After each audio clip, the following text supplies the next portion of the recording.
Bismillahirrahmanirrahim. Assalamualaikum warahmatullahi wabarakatuh. Alhamdulillah. Alhamdulillahilladzi khalaqal insana fi ahsani taqwim. Wassalatu wassalamu ala rasulillahi wa ala alihi wa ashabihi ajma'in amma ba'd. Alhamdulillah wa syukurillah, pada kesempatan yang penuh barakah ini kembali kita akan menceritakan satu kisah yang sangat inspiratif, kisah yang mungkin bisa kita jadikan pelajaran dalam kehidupan kita. Apa itu? Sebuah kisah yang pernah terjadi kepada salah satu Nabi Allah, yaitu Musa alaihi salam.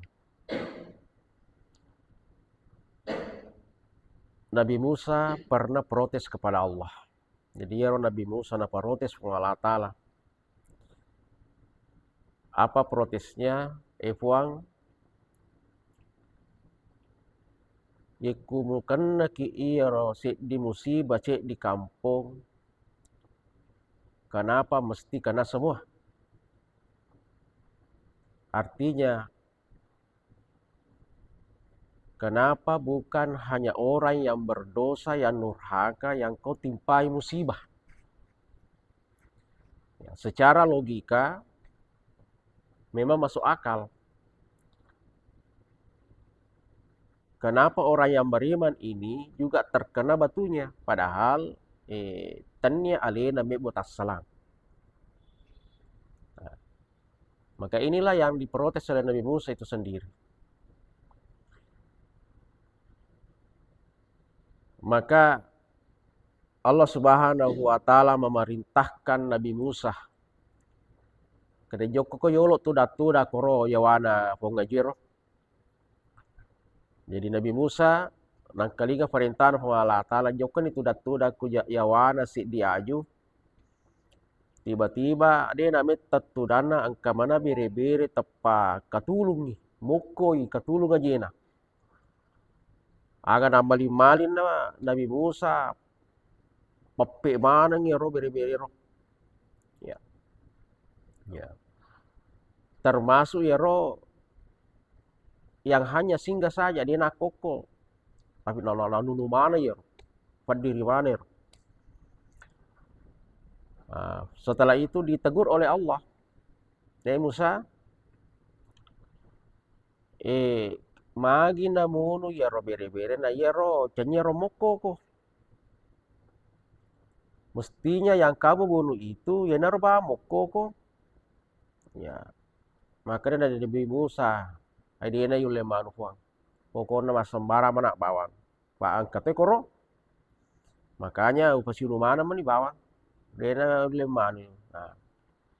Kedua Allah Ta'ala, begitu juga saya Musa. Terkadang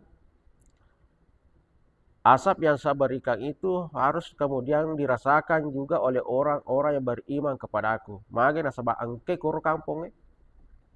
Ya. Makanya tidak bisa kita protes kepada Allah dan buruk sangka terhadap Allah bahwa kita ini orang beriman atau mata peki magi nak katona ki musibah padahal cenyi di mebu atas salah. Inilah contoh bahwa ketika Allah menurunkan musibahnya itu bukan hanya yang terkena dampak itu adalah orang-orang yang melakukan kemaksiatan itu.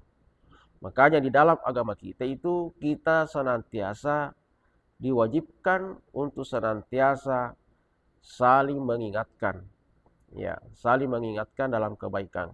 Seperti di dalam ayat suratul wal asri innal insana lafi khusr illal ladzina amanu wa amilus shalihat wa tawasau bil haqqi wa tawasau bis sabar. Yaitu berpesan dalam kebaikan dan kesabaran. Karena ini ketika Allah menurunkan musibah, bukan hanya orang-orang yang melakukan kemaksiatan, tapi termasuk orang-orang yang ada di sekitarnya juga terkena dampak. Moga-moga ada berkahnya. Wabillahi taufiq wassada. Assalamualaikum warahmatullahi wabarakatuh.